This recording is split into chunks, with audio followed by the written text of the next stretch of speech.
Welcome to Bears Country Podcast on Barroom Network. We've got Dan Aguire joining us soon. He's running a little bit late. And we have Chris Watts all the way from across the pond. He's going to be joining us tonight. But before we get to that, I just wanted to talk about that play. That play is the play that pissed me off the most of that entire game. And I'm sure that you all probably feel the same way. So we can get into that in a minute. Kitty, let's kick this off.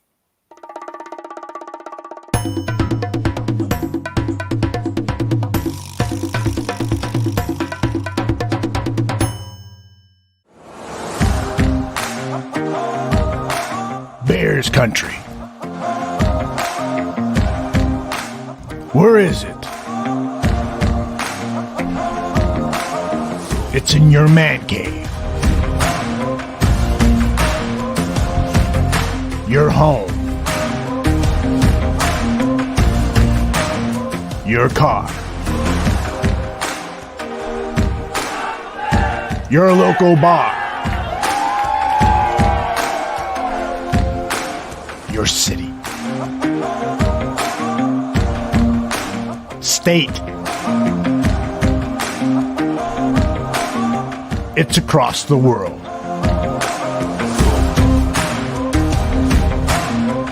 It's in your heart. And it's here. The Bears Country Podcast.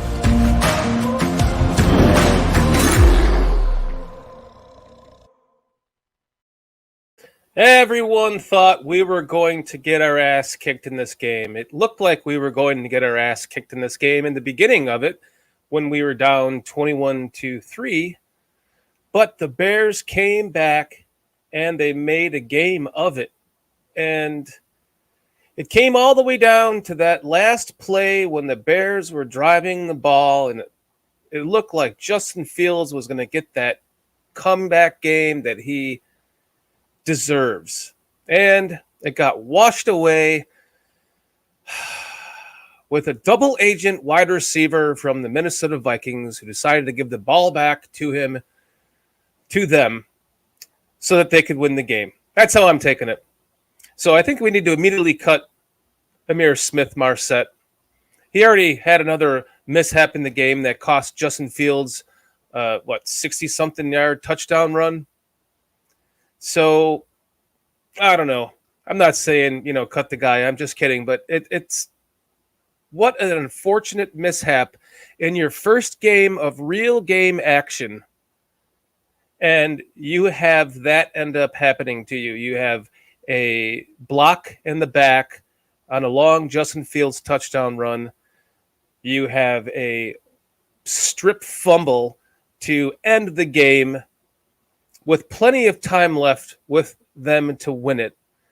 And it's just a mind-boggling end to the game that I thought we were going to win.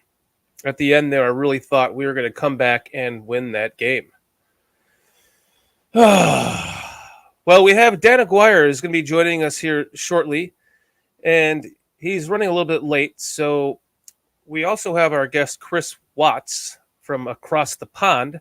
He was going to be joining us a little bit later, but rather than me just sit here and talk to myself, I figured let's bring on Chris a little bit sooner than we were going to, and we can get his take of this game from what he thought across the pond.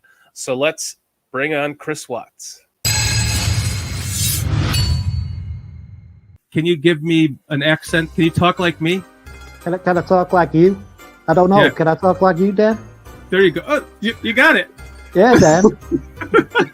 I love it, I can talk like you, mate. I can talk like you. It's no problem. I knew you were Kermit the Frog impersonation. Yeah. But I always turn into sort of like, some mafia. I always want to go, hey, Tony, hey. Why don't you try and do a Yorkshire accent, Dan?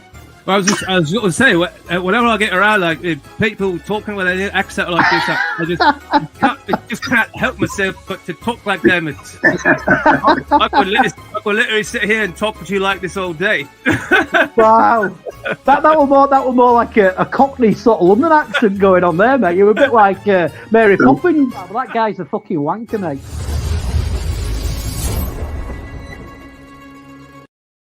From all the way over across the pond. Chris Watts, thanks for joining us. Hope I got my accent right this time. I'm adding some fucking Scottish to that. What the fuck am I doing? You actually sounded slightly Jamaican then, Dan. It were that were atrocious, mate. But no, I'm good, mate. And hello to you, Dan. Hello to Kitty. First time I've had a chance to speak to Kitty, so hello to both of you. Thank you very much for coming on and joining us again, Chris. It's always great to talk to you. I'm just fascinated by the Bears fandom across the sea, and it's always just awesome to talk to you because we gain so much more perspective from it, you know? Well, we are sort of known as being intelligent people as English, sort of. So any time you want me on the show in the future, just give me a shout, mate, because I love watching the show. You're doing a great job, and obviously you got Dan on as well, who's one of my favourites. So no, it's going to be a blast, mate. I appreciate that, Chris. It's last time we had you on Bears Country Podcast, it was a blast. Just learning how you taught us about how the '85 Bears were basically what brought the NFL to Europe, and that was a fascinating conversation to have with you. It was also fascinating for us to do our bad accents part 1, because I would like to try that again with you later if you're okay with that. Of course I am, mate. You can use and abuse me as much as you want, Dan. We can have I get used and abused too. I'm terrible. I'm trying to work on it. One of these days, by part 10, I'll have it right. Yeah. Let's hope so, mate, because you are terrible at the moment.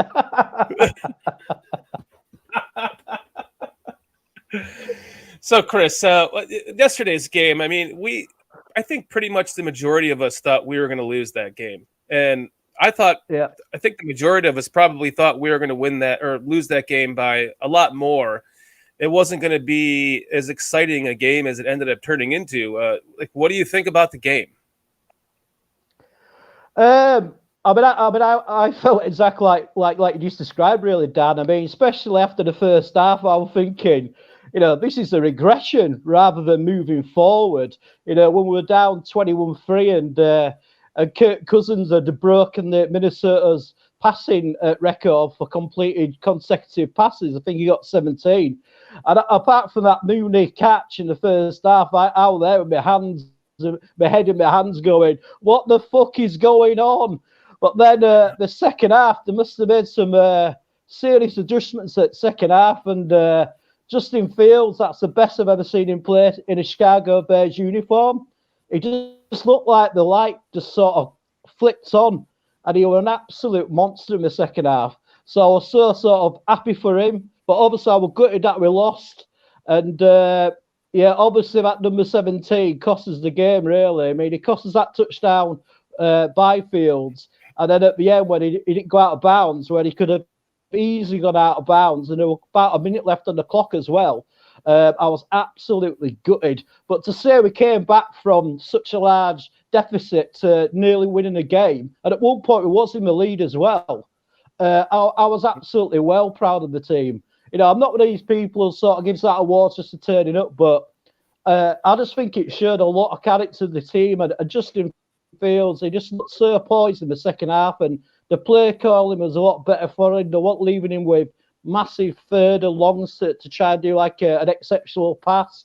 I was gutted. I'm gutted we lost, but I think there's a lot of positives to take out of the performance in the second half. I feel a lot better than I did do after the Giants game. I mean, that was just so depressing. Overall, sad that we lost, but I think surely people have got to see the positives now about Justin Fields. I've seen some of the comments in social media, and people just need to chill out a bit, man, and see the bigger picture. We're on about this on the Barfly Tailgate show on Sunday of how people just got to look at the bigger picture. Things can't change overnight. It's I know people like instant gratification these days, but it don't work in sport, and it don't really work in any business. So sad that we lost, but the second half performance blew me away. I know I'm right there with you. the beginning of the game was just almost hard to watch. And in fact, I was kind of doing other things while I was watching it, and just watching Dalvin Cook run the ball down our throats, and they're just passing the ball to Justin Jefferson. It's like my favorite play in Madden that you got the two wide receivers that go out about 15 yards and cut to the sidelines, and you got like the two guys that cut to the center. You can always get one of those guys on that nice out if you time it perfectly. It's like they were doing it over and over and over again, like the Giants were last week in that bootleg. They found that sweet spot and they kept using it. And I was getting really disheartened by it. And I had other stuff to do, so I was just trying to do it while I was watching the game. And then all of a sudden, wow, start coming back, and it's like, okay, now I'm into this game 100%, like sitting down with my eyes on this, because there's something that's going to happen in this game. And I remember at one point thinking, let me know if you have this same feeling, because I have it a lot during games where you feel that turnover coming. You feel the other team just wants to give it away. And I kept saying, Kirk Cousins, he's going to throw an interception here soon. I just feel it. I feel like he wants to give the ball away. And sure enough, he throws an interception. Bears are back in the game. And we get all the way down to that final play where the double agent gives it back to Minnesota to win. And it just broke my heart, just the same as you. I mean, it's my goodness. It's sort of typical Chicago Bears, isn't it, really? That last sort of minute. But the thing what I know, I agree with everything what you just said then, Dan. The thing is, you could really feel the momentum change. It was like two boxes where we had the Vikings on the ropes, and they were trying to get away from our body blows, and you could see they were absolutely like shell shocked. Sorry. By the sort of middle of the third quarter, because we just came out, we were just pounding them. So I've never felt so happy after a loss, to be honest with you. It's just so fucking weird, man. I'm absolutely buzzing after the game, and I kept thinking, but we've lost, and I kept going, yeah, but it feels like Justin Field has seen the light, and and the light bulbs clicked, and it shows what could happen in the future for us. So a loss is a loss, but I think people have got to take a lot more positives out of the game than what I've been reading on social media. And looks like we have Dan Aguire is joining the show. What's up, buddy? Hey, man, I'm so sorry that I was late, but like I said, I was in a meeting, and one of the things that we had to discuss was the Friday night high school game that we cover has been moved to Thursday. So great. I'll be producing a game while the Bears are playing, which blows ass. But nevertheless, I'll at least have it on my phone at that time. But I'm here. Again, I apologize. It's not like I was being disciplined or something, but they needed me in this meeting to talk about what we're going to do on air and stuff like that. So I apologize. Hey, Dan, we're just happy you can join us. Thanks for joining us. Well, I'm glad to be here, and I love you, Chris. I'm glad to see you or talk to you as well. How are you? Yeah, good to speak to you, Dan. It's always a blast when we get together, mate. Yes, sir. I can't believe you were late, because I'm only like 3,000 miles at the other side of the world, and I'm on time, brother. Truth. Yeah, what is it like? Was it 3 a.m. there? 2 a.m.? It's about nearly 1:30 in the morning. Ah, yeah. Well, we appreciate your dedication. That's for sure. Oh, mate. Any time's a chance to talk Bears with you boys, mate. I'd get up at 3 in the morning, regardless. It doesn't bother me, mate. Any opportunity to speak to you boys, bring it on. You're such a champ, Chris. Thank you so much. Is Cliff out still because of the hurricane? Yeah, Cliff's out, but he was in chat. Yeah, he's in chat. He says he has a good enough connection on his phone to be able to talk in chat, but not enough to be able to join us on the show. So hotspot, thank you. Cliff, we miss you. Hope you get that internet going soon. Hop back on with us. I hope he and his family are well. Yeah. Yeah, I think that they seem to be doing okay. It's just they don't have their internet. So, and I think he said he might have lost a couple of cars to the hurricane. So, I mean, that's it's better than losing your house. So, but True. I'm not going to speak for him. We'll let him talk when he comes back on the show when he gets back.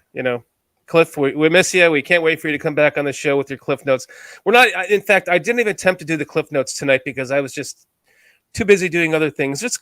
They're kind of my version of Cliff Notes. So we do have like some stats we're going to pull up, but we do miss you, Cliff, and your Cliff Notes. So we'll see you soon, buddy.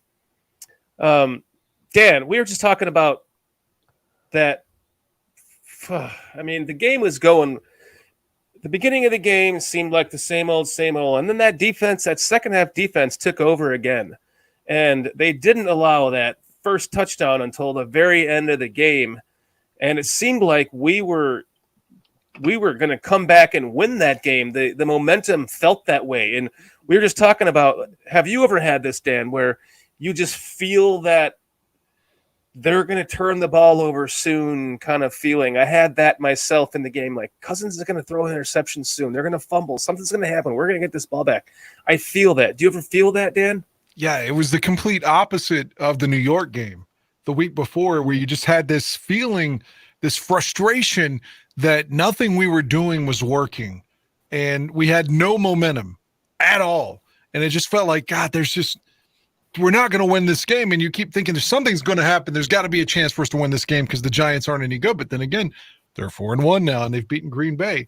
But to answer your question, conversely, against Minnesota, it felt like, man, this game's ours now. Like, Justin he's in a rhythm, and finally he's got some fluidity. The offense is moving.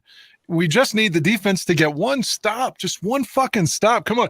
You give up all those touchdowns in the first half, and we still got you back in the game. Get us a stop. But no, they let Cousins go on a drive for like 7 minutes, pick up 3 or 4 third downs. It was so demoralizing. And even so, Fields was still driving us to potentially tie the game once more. So I felt like if there's not a fumble there, the Bears are going to tie it for sure. And all he had to do was go out of bounds. And the penalty on Fields' touchdown was called on him too. Although I will say that was a bullshit penalty. And the corner threw his arms like he was, being accosted by someone with a weapon. I mean, it was complete acting. It was like, you remember I'm sure you watched the NBA back in the day. Like, for years, Vlade Divac was thought of as the most serial flopper in the league, where he was constantly rotating over. And then, oh God, I can't stand now because of this other man's power or whatever, which was bullshit. That's the way it felt. Like, that was a flop. That was a flop. And I can't believe they threw that flag there. Fields should have scored. And if he does, I don't think we lose.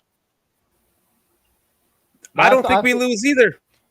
No, I think we would have definitely won. It reminded me of a soccer player, because that's what they do to try and get a free kick on a penalty, which absolutely drives me insane, even though I hate soccer.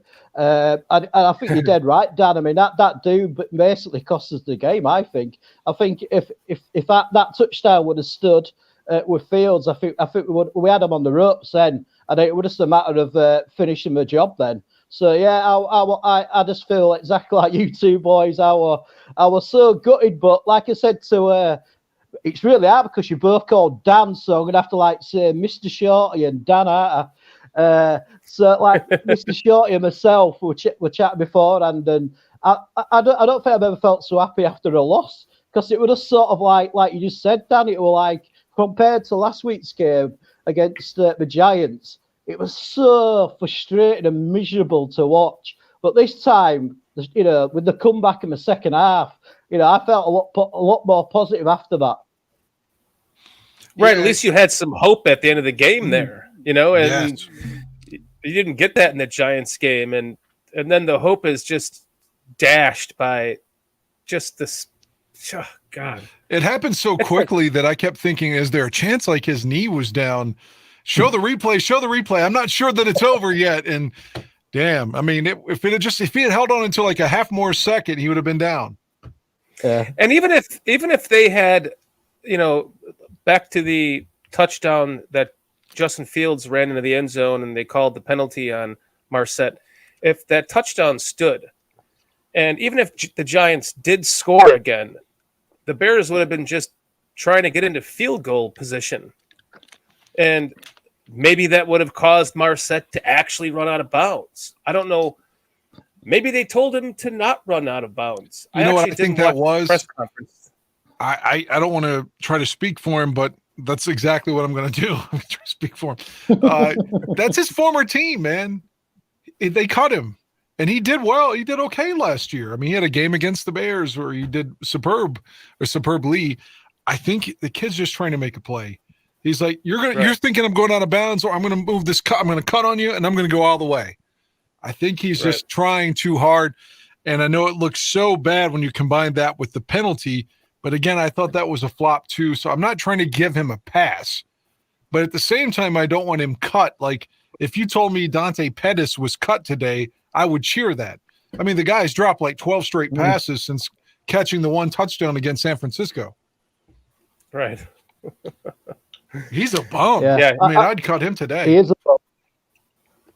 I would have cut him halfway through the bloody game. You were absolutely terrible. Where is Velus Jones, guys? Where's the plays designed for him? I wanted to comment on that too. I don't want to interrupt your thunder, but with Velus Jones, at what point in our lives, because I presume we've all watched football for years, when did the end around become a touchdown pass? That's a running play. Why? I mean, good. I'm glad Fields got a touchdown for it, but that's a handoff.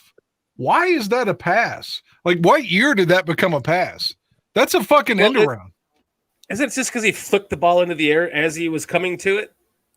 But that's what made it a pass. It's he didn't actually put it right there. I know. That's a running play. I think it's because it went forward.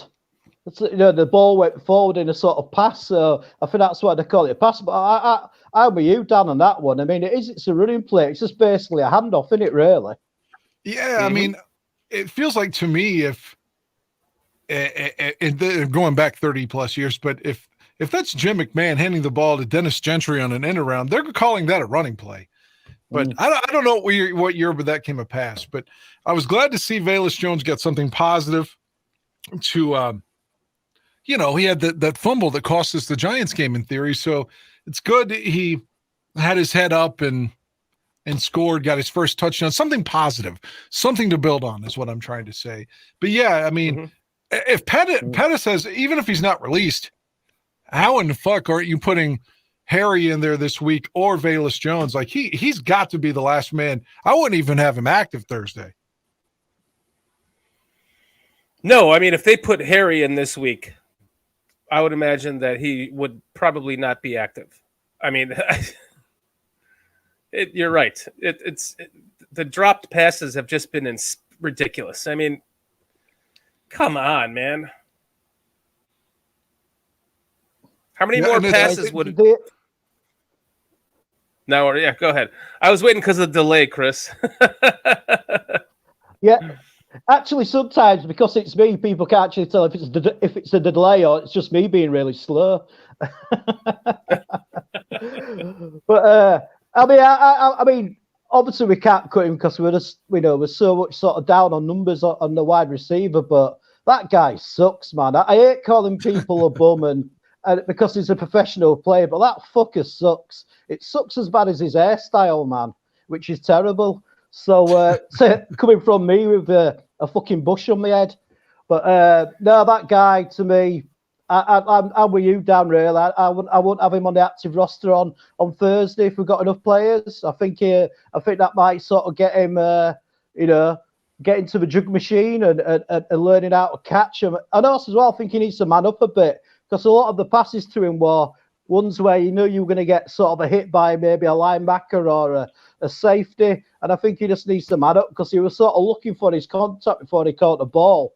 So, yeah, I mean, he was quite impressive in the preseason, but that's the preseason. This is big time now, man. So, yeah, I hope to sit him. The irony is he's been a punt returner in his life. And a lot of those punt returners just take shots after shots.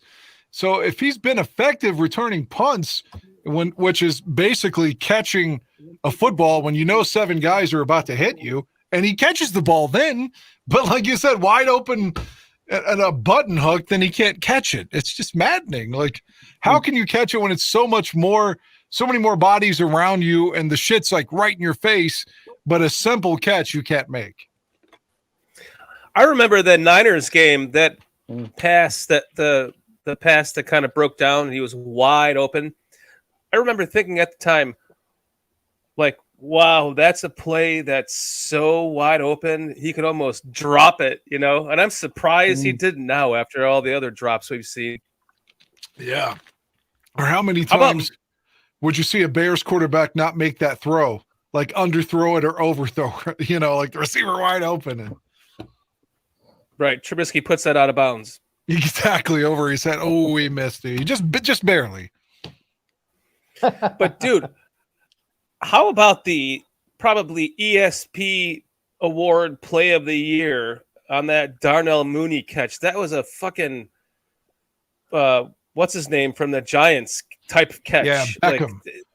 Did you see Beckham, Did you see that photo? I sent you the photo of that, and there's like the angle that they're showing. All the stands in Minnesota are basically empty on that one sideline. It's crazy. Yes. I sent it to your phone. Yeah, I saw that. Yes. In fact, the picture I put down in the new background we made. Yeah, can you share that one so Chris can see it? The picture? Yeah, the catch from Mooney with nobody in the stands. It looks like a fucking preseason game. Oh, I could probably pull it up here. Let's see. You guys want to chat for a second? Yeah. Well, did you all see that David Montgomery's name was misspelled on his jersey? What? There's nothing more Bears than having your star running back's jersey misspelled. Montgomery's name was misspelled yesterday. It's just like, God, are the Bears are the... What's wrong with how did they spell it? I don't know. You can look it up. I'll see if I can find it too. Oh my gosh! I mean, the Bears are like. Go ahead, Chris. My bad. No, mate. I say I didn't even notice the spelling, but like I did. Yeah, I saw something early on today, and they're on about it, and that's so Chicago Bears, like you said, Dan. I mean, it's not like he's even like a rookie. He's been playing for us for a couple of years, at least. So poor kid comes back from an injury, gets a jersey with his name spelt wrong. That's so funny. Yeah, I just sent it to you. It's spelled Montgomery. Montgomery. Monto. Goodness. Yeah, but I sent it to you if you want to see the article. There's a picture as well if you want me to just send you the picture. Did you send it to me on my phone? Yeah, I sent you the whole article, but now I'm just going to send you the individual picture if you want to share it with everybody. I did while you're doing that though. I do have the picture. I do have the picture of the Montgomery catch. So I think this is it, Chris. Yeah, and look at the stands behind him. Or in front of him. Wow. There's nobody there. There's no fucker there at all, is there? Fucking hell.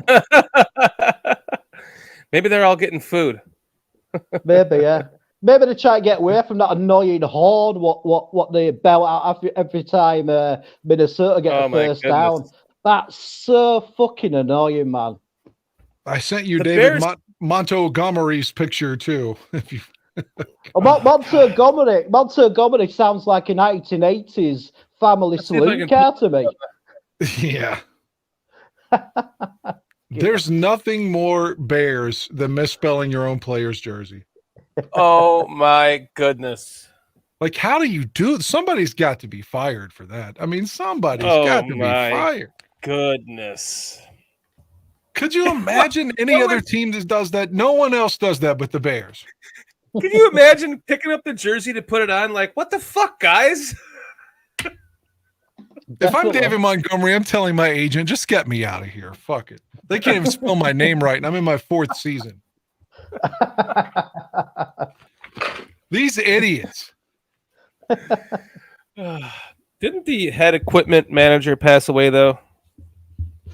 Well, I don't want anybody to die like that, but whoever took his spot then needs to be fired. Well, I remember the video of Eberflus and the guy giving him it's the cap. one that the Bears put out giving him his the cap with the B on it and saying only the Chicago Bears head coach wears this hat, and I think that was the head equipment guy, and he passed away. So Wow. maybe there's having some.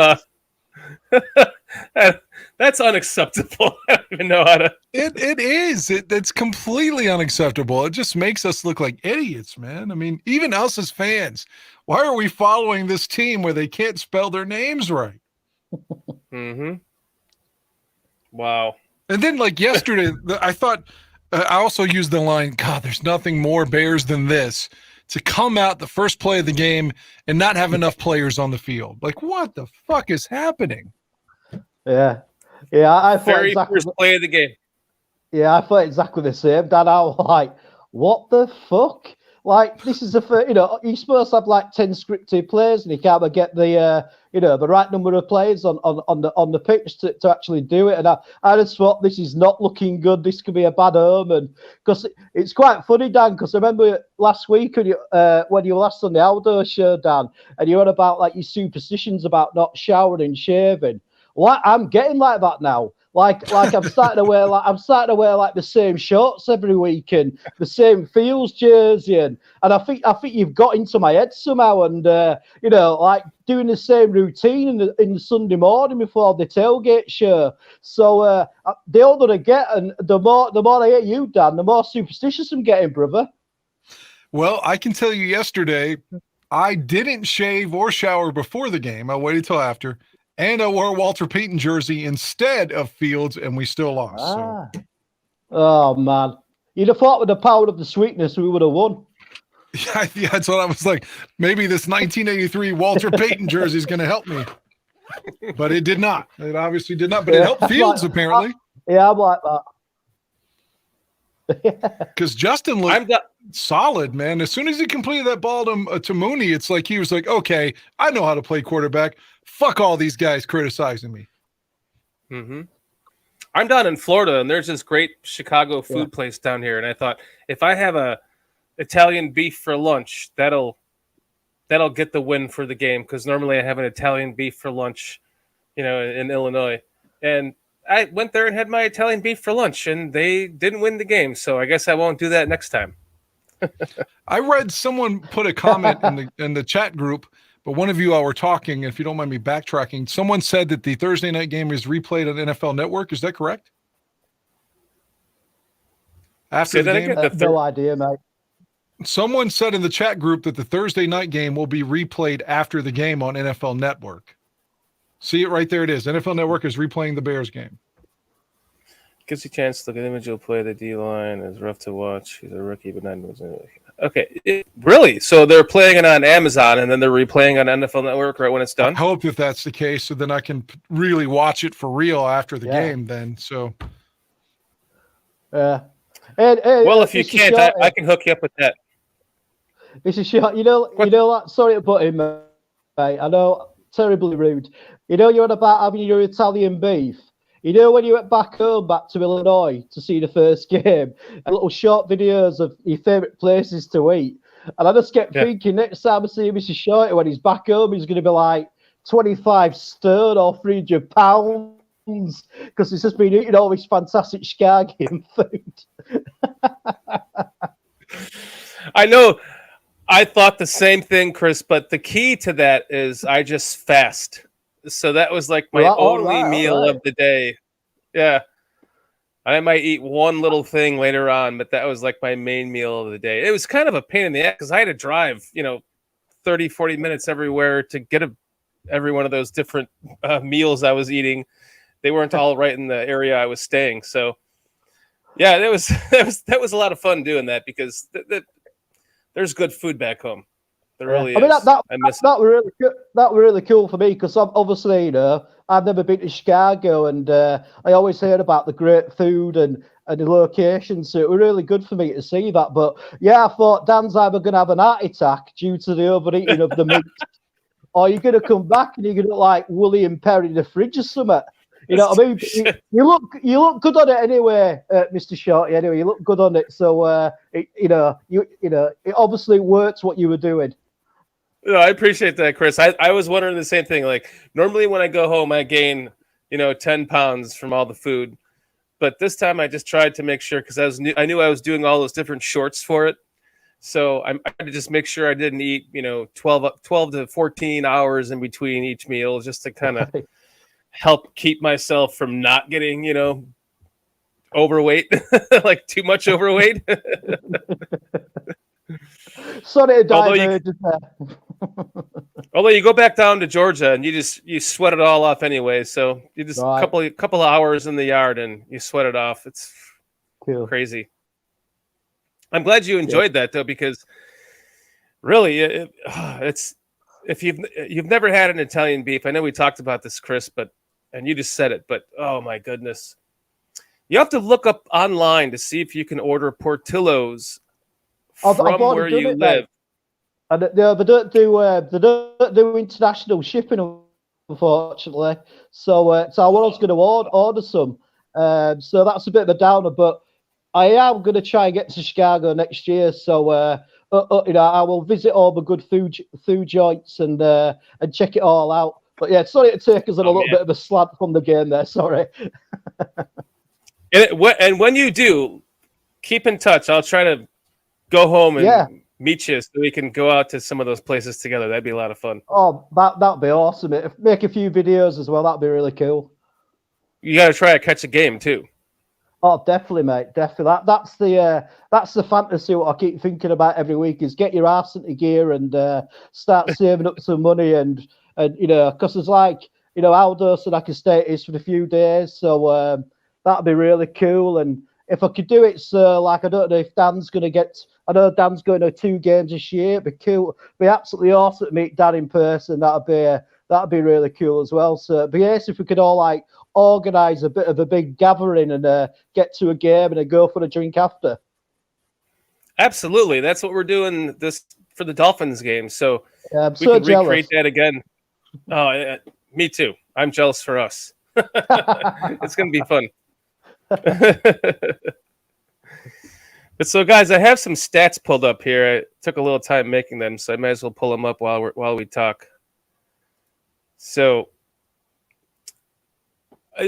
overall, your feelings about this game, like you and I, Chris, we talked about it. It's kind of like this game. Why do we feel so good about a loss? And I'm not sure if we kind of got your feelings on that too, Dan. But here we finally have a game that Justin Fields He finally throws for over 200 yards and 1 touchdown, no interceptions, 118.7 rating. He was only sacked twice, guys. Wow. Only twice. Amazing. 8 rushes for 47, should have been 110. 2 fumbles, but none lost. And then Kirk Cousins, I mean, he was passing the ball over the fucking place. But that 1 fumble was Mustafa's fault, though. That fucking bad snap. He's an idiot, man. He just is. I know Olin Kreutz likes him, and that seems like the only reason he keeps his job. Like, you got to put Patrick in there and move somebody else to left guard. Mustafa is the weak link. There's no way around it. He is the weak link. I mean, why can't Patrick get back to center? What's going on? Yeah, I think they're going to keep him at left guard now that Whitehair's out, I believe. Oh, God. What were you going to say, Chris? No, I've completely forgot now. Where we're at now?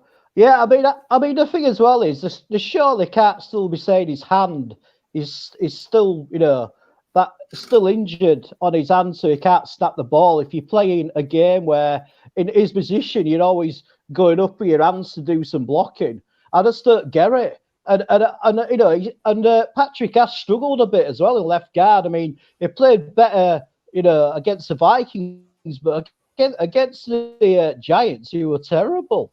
So I'd rather have Mustafa as the left guard rather than in the centre. Me too.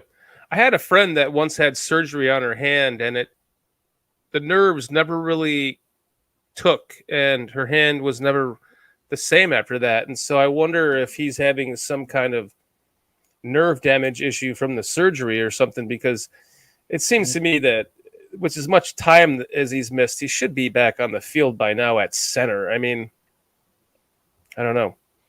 I'm curious to see what they have in Tyree Carter at left guard. I think, like I said, I think he probably would be back at center, but it's because of the injury to Cody Whitehair. But, I just, every week I watch, I'm like, man, Mustafa and Borum. And so many people like Borum. I mean, not that Lucas Patrick has been great or anything, but I just feel like Borum and Mustafa don't have it, man.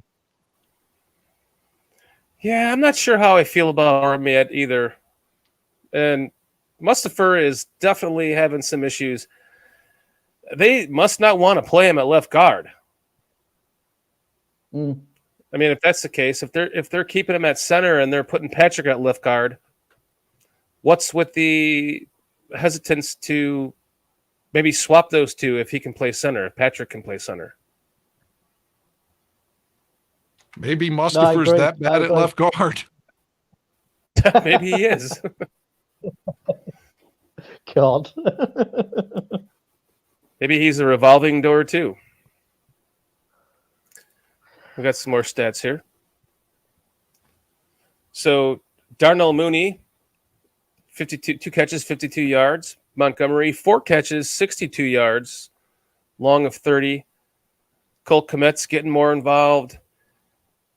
EQ St. Brown, and then Amir Marset with the fuck-umble. That's what I'm calling that. I'm calling that the fuck-umble. It's not quite a fumble. It's more like a fuck and a fumble, but it's more like a strip. So I'm calling that a fuck-umble. I like that.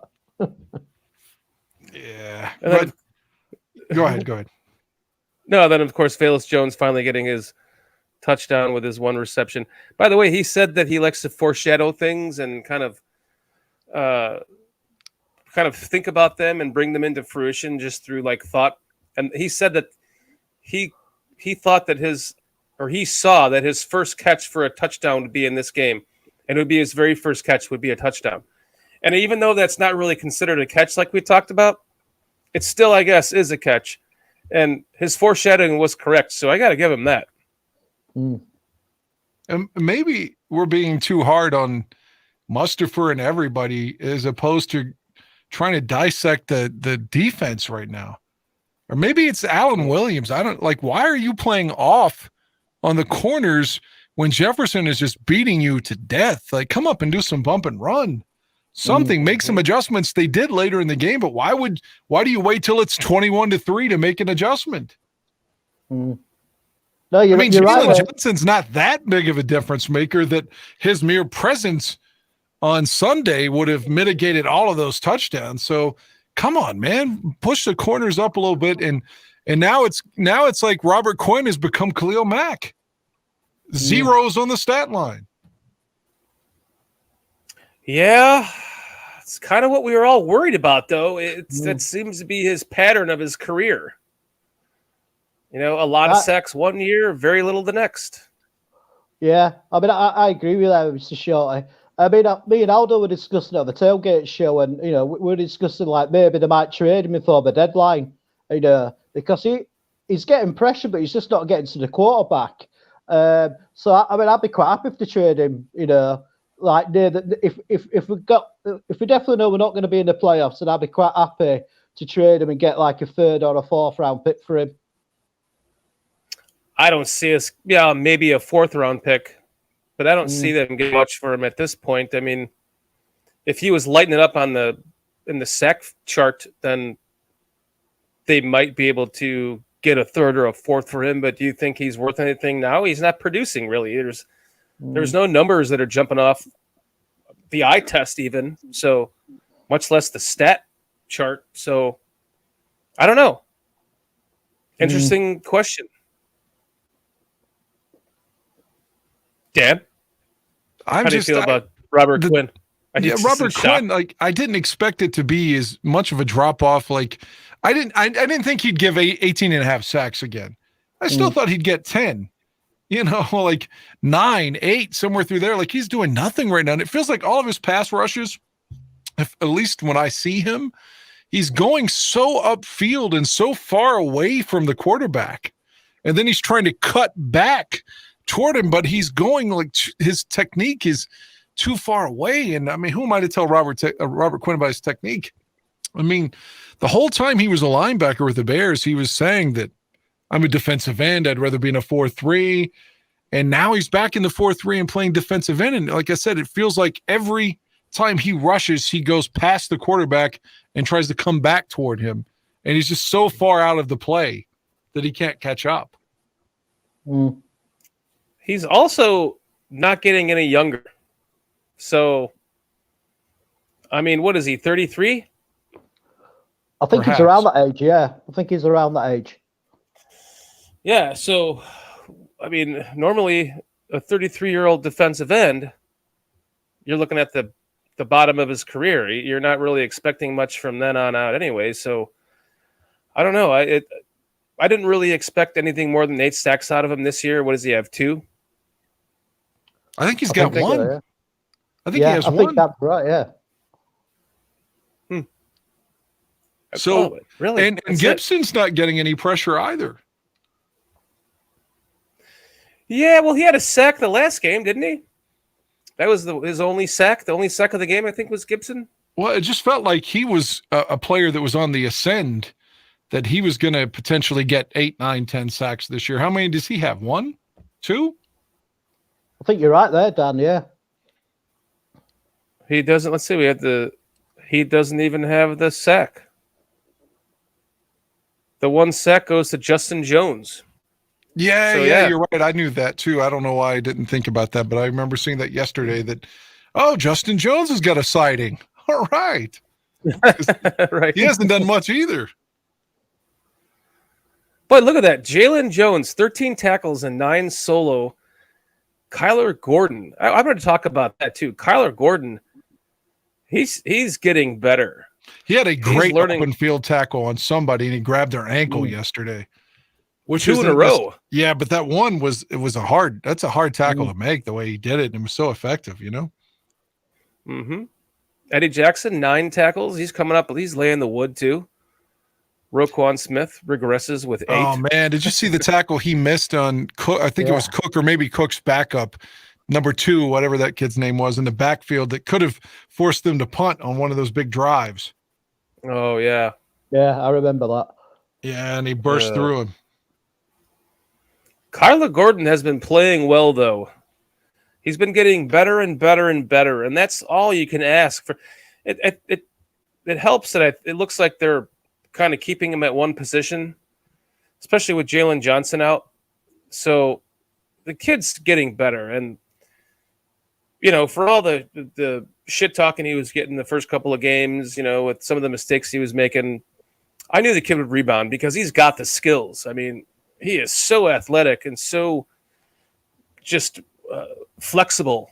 And the way that you see him just get to those tackles, like we were just talking about, are impressive. 2 of them were like shoestring around the ankle, tackles, I think back to back to stop the Vikings. So kid's getting better. Can't ask for any more than that. Yeah, I mean, I kind of felt like the first couple of games when he was really struggling, that's an outlier. I mean, he's in his first 2 professional games. He's going to get better. Like even then, I think I said on one of the 2 shows that, I'm not worried about Kyler at all. He's going to be okay. I wasn't worried about Kyler or Brisker. Really, I wasn't worried about Velus Jones either, but I don't know what the problem is getting him on the field. It's a bit odd, isn't it? Yeah, I would have expected some design plays for him by now. You have to think that by Thursday night, given that Pettis is struggling so badly, you have to think his coming out party in terms of offensive numbers and plays on the field is going to be Thursday. It's got to be. Yeah, that's a good point. I don't know if you all saw the end of the Washington game either. Just popped in my head. I'm just going to go ahead and say it. And if this guy beats us, fuck if so we deserve to lose. I think Carson Wentz is a bum. And they had a chance to beat the Titans. Last play of the game on the goal line, it was like 3rd and goal or whatever, and he got picked off with 5 seconds to go or whatever. I think he really is not only a massively shitty person, and I base that on the fact that when Foles won the Super Bowl, they had the camera on Foles as the confetti's falling, and he goes up to Nick and within 10 seconds and goes, "Next year, this is going to be me." Just with the jealousy permeating from this fucking man. He never washes his face. He has bumps all over him constantly. He has bad hygiene. I know he stinks, and his fucking game stinks. If he beats the Bears Thursday, fuck it, we deserve it. I'm not going to beat around the bush like we did with Daniel Jones and be like, I'm afraid. I'm going to say he's a Hall of Famer. And he still had a great game. Carson Wentz is a bum. You know what, Dad? Sorry. No, go ahead, buddy. I didn't know anything about that Super Bowl. What he said to Nick Foles. That's absolutely fucking terrible. Yeah, if I were Nick Foles, I'd just picked up a Lombardi trophy and go, "You're never going to get one of these. I got one, and you're never going to get one." I know the other things I've heard about his character as well. It'd do my head in if I had to be one of his teammates. I really would. And I've never rated him anyway. I know he had that good season before he got injured a couple of years ago. Well, probably about 3 or 4 years ago now. But yeah, I agree with you there, Dan. I think he's a bum as a player and he's a bum as a person. Mm-hmm. I don't know, like not trying to be funny or anything. I assume YouTube is the same in Europe that it is here in terms of access to videos. Yeah, it's the same, mate. If you can just go and watch the Super Bowl 52 replay and just go to the end of it, it's like as soon as the game ends, like I said, the confetti is just starting to fall. The Eagles have won, and they've got the camera on Foles because they're like, he's a Super Bowl MVP. That's the moment Wentz says it, and it picks it up on the mic. Wow. As I like to say, Dad, what a fucking wanker. He is a wanker. Although I feel too pretentious to say wanker as an American, though. So it sounds beautiful when you say it, Dan. You make it sound like some of what's really good with your beautiful voice. You don't have that Northern England voice like me where it just goes wanker. He's a wanker. It's a fucking wanker, mate. A fucking wanker. He's a fucking wanker, mate. He looks like he doesn't bathe. I'm telling you, he's got like boils and shit on his fucking neck and face. I'm like, dude, wash your face. If your face is that dirty, your ass stinks. You know it. I always said, and he's dead now, so I don't want to take any like shots because I liked him in his broadcasting career too. But I always thought when Tony Siragusa played, I was like, that dude just looks like his arms would stink. Like you just know his pits smell like complete and total onions.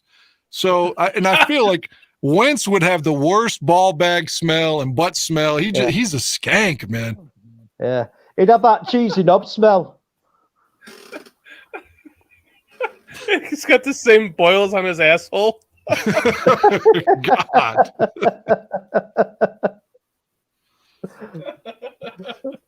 Oh God. No, I agree with you, Dan. We have to beat this dirty fucking guy Thursday. Literally, no integrity, no fucking ability to wash his ass. We can't lose to him. And you would think Eberflus knows how to beat this cunt, right?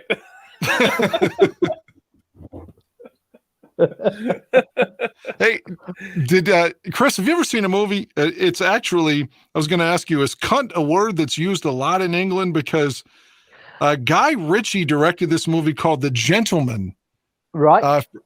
From a few years ago with Matthew McConaughey, and it's phenomenal. And Hugh Grant's in it as well. It's fucking great. But I watched it with the subtitles, and they say "cunt" like every other word. Is that a big thing in England? It's not as big as wanker. I mean, cunt, the word "cunt" is like the worst word you can say to anybody. It's like the nastiest thing you can say to anybody is cunt. It's. I always remember an episode of Curb Your Enthusiasm where they're playing cards, and what you call him, the main star. God, what's he called? like Larry Davis, obviously. Oh, Larry, You know, Larry David, yeah.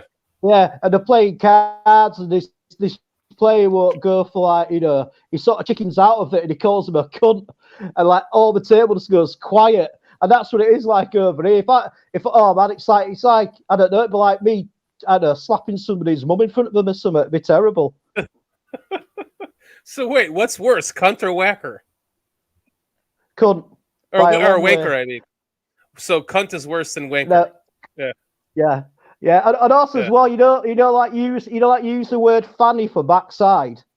Well, a fanny to us over here is a woman's vagina. Aldo Gandia in the house. How about that? Hey. You see him in the Aldo! Hit that like button for your country. Bears country. Thanks for joining us, Aldo. Hey, Dan, have you ever seen the show Deadwood?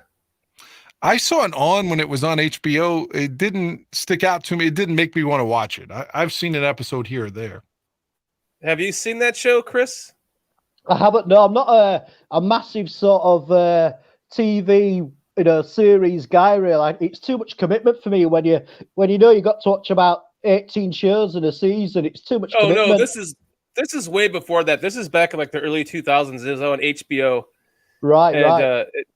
It was just a show about this gold mining town in, I think, South Dakota, and they said cunt every other word. Like if you took a shot at every time they said the word cunt, if you took a shot of beer every time they said the word cunt, you'd be drunk in a half an hour. I mean, or less. They said it so much. But I'm surprised that that word isn't. So that's like the ultimate word in the UK. Huh? It's like, when you say that you're serious. That's a bit. Yeah, that's a big no-no. You know what I mean? That's the word where you really want to say for your worst enemy is calling it a cunt. It really is. It really is. I mean, I feel quite bad just saying it now. Yeah, I shouldn't have used it, but that's kind of how I feel about Carson Wentz. Yeah, I think we all do. Yeah, and a smelly one as well. I felt bad for him when he blew out his knee. He was having a MVP-ish season and blew out his knee, but just the aftermath of everything that happened after that, you could just tell he's just, like you said, Dan. He's just, he doesn't seem like a very good guy. And it was Irsay, the Colts owner, that was like personally trying to, like, I'll take anything for him. Please, please trade for him. It was Irsay who was like, I hate this guy. He's a parasite. We've got to trade him. Like, imagine if, our guys, George McCaskey, would interrupt or interfere in the team and just say, he's got to go. But he kind of did that with Anthony Miller, now that I think about it, in that press conference. He's like, that punch was unacceptable in the playoff game. And then, they moved him. So maybe he did. But, yeah, Jim Irsay wanted him gone, and he got his wish.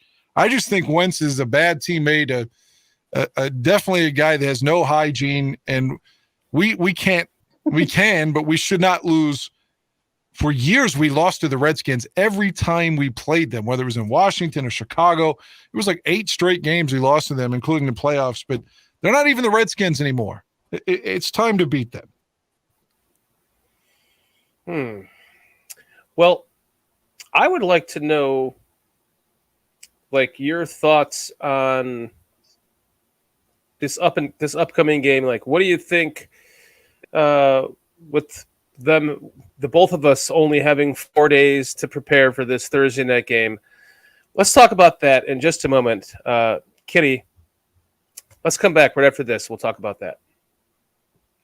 This Thursday, it's game day at the Barroom Network. At 6 p.m. Central, 7 Eastern, it's a special Buffon 55, a pregame show of the Bears and Commanders. You'll get John's passion for the Bears along with an expert covering the Commanders. And then at halftime, it's Bear football. John, Danny Shimon, and Tyler Ellis break down the Bears' performance. That's this Thursday on the Barroom Network, the bearer of Bears news.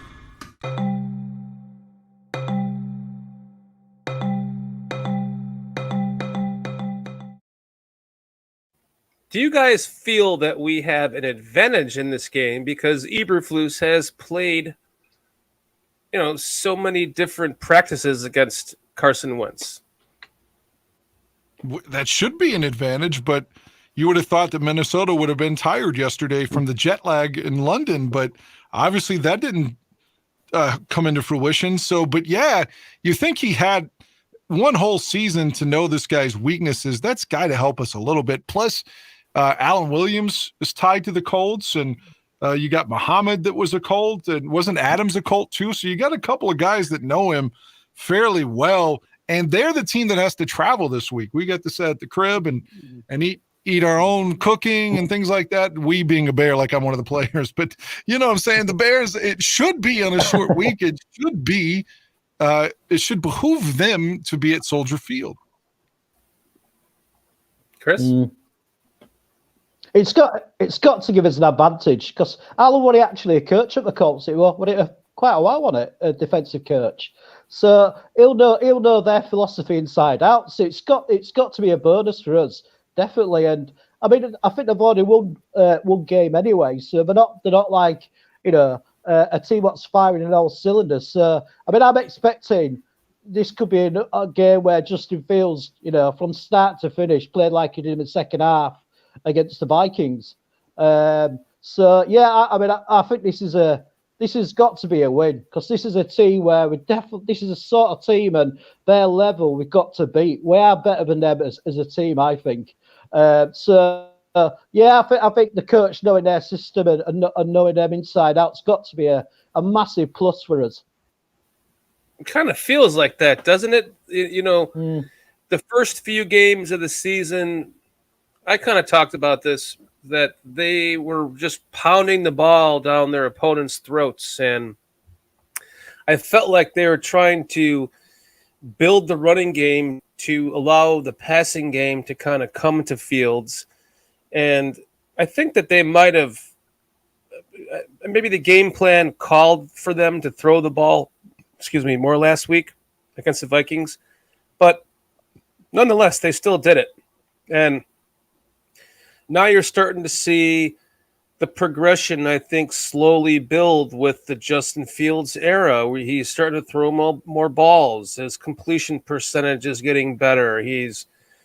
He had that game in hand at the end there. The kid has the gene, the clutch gene. We saw him do it against the Ravens. They almost won last year. He drove the ball down the Pittsburgh game. That game was just, God, that was so frustrating that he just couldn't get that comeback win. And that game, it was that play, that penalty that cost us, where the guy did like the karate kick and they said he was taunting, which was bullshit. He wasn't taunting anyone specifically. There's no difference between that and, say, remember Neil Smith with the Chiefs and the Broncos would act like he was hitting a home run whenever he got a sack. Everyone has a little dance or something whenever they get a sack. And I just thought that was one of the worst calls of all time. Combined with that one yesterday in Minnesota, that was right up there too. Yep. Another victory. Sorry. Yeah, is that the game where the referee sort of stepped back right into our defensive player, and then he got a flag flown because he bumped into a referee or something? Mm-hmm. That's the game. Or am I just tripping? That's the game. No, that's the game. I thought it was. It's almost like it's a fucking conspiracy now. I mean, that game was his signature game, and they took it away from him. And then we had this signature comeback happening again yesterday, and they just took it away from him. I mean, by that, I mean, on the illegal block in the back, that was bullshit. That wasn't an illegal block in the back. It was a block on the side, and like you said, Danny, overreacted to it. They got the penalty for no damn reason. That game would have changed if that was a touchdown. Imagine if they took away that awesome run that Justin Fields has against the Niners last year, and we never even got to enjoy that touchdown. It's like, that's the kind of sick feeling I have in my gut from that play in the game. In fact, let's pull that play up again one more time. right now because it's wait, where is it, Kitty? I can't find it. I lost it. I can buy time with another point if you need me to. Please buy your time. There was another flag in the game that really pissed me off right before Vildor got the interception on Cousins, and I got to give Vildor credit because I've often criticized him saying I thought he stunk, but not literally like Carson Wentz would stink, but like his play wasn't very good. But the play before that was what, third or fourth down? And I think it was fourth down. Minnesota goes for it, and they don't get it, and they called a bullshit penalty on the Bears and gave them a first down. But then the next play, Kirk Cousins got intercepted. But the penalty on the Bears was, again, another one of those like, oh, you've got to be fucking kidding me. Like, it was just a terrible call. You know the one I'm talking about? Right before the interception, it's fourth down. The Bears hold them, and, of course, they throw a penalty. Oh, my God. Mm-hmm. And then there was one point in the game, too, early on when Fields had a wide-open receiver in the end zone. I can't remember who it was. And the Vikings players not looking back, not trying to defend the ball, and is all in his face and touching him, and they don't throw a fucking flag. I know. I mean, here's another one. Here's it. Sorry. No, go ahead, Chris. I was just going to say, the one thing what still baffles me is that the referees aren't full-time. You know, the NFL's like the biggest league in the world, you know, profit-wise and probably viewed.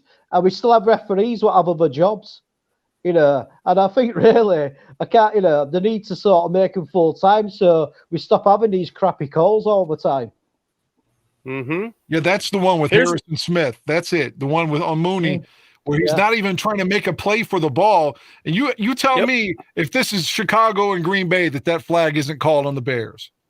Nope, because he didn't turn his head for the ball. He didn't. Nope. That's a fucking penalty. If that's the Bears playing defense, that's a penalty. A beautiful move to get wide open. The ball is thrown a little bit late, but he doesn't even turn his head back towards the ball. He puts his arm up and takes his arm off. That's a fucking penalty. In 1977, when defenders could fucking hit you in the throat, that's still a penalty. That would have been called face guarding back then. Mm-hmm. That's a penalty in any era is what I'm saying. When you could legally powerbomb another player, that one was still illegal because he's face guarding. He's not trying to make the play. He's just putting his hands in your face, touching you. That's a flag. That's a fucking flag right there. Like, I'm glad Jenny wasn't watching the NBA, so she probably would have reevaluated my relationship with her. She'd have been like, this guy's losing his mind over nothing. But that was significant. Just like, I hate to have a victim complex, but when you're watching plays like that, I get it. The Bears have been bad for a while now, but come on, man, just call the game evenly. Mm-hmm. Yeah. I know. So fucking frustrating. It's like, when are we going to get those calls? That happens. If that was Green Bay, that would have happened 4 times in one game. Yeah, and you know something else they never call Green Bay on?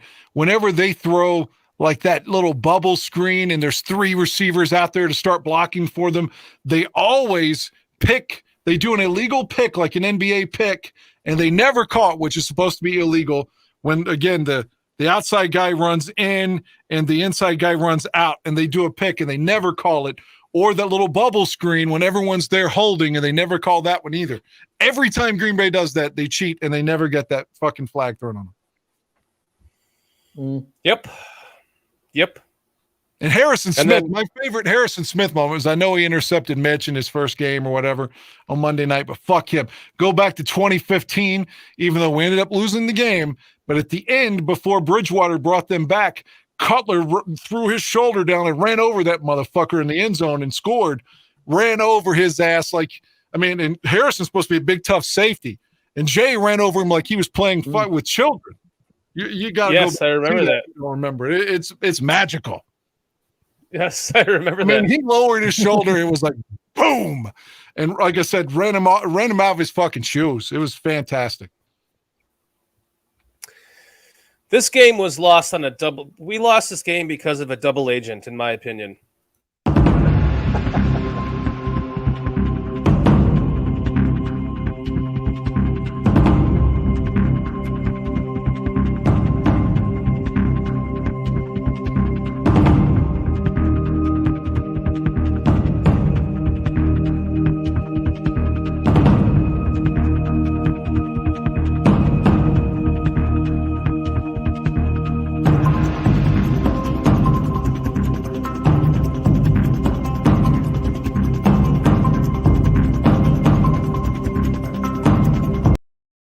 The fucking Vikings paid this guy off because they knew he was going to catch the last catch of the game, and they paid him off to fucking give the ball back to the Vikings at the end of the game. They planned this whole thing, Dan.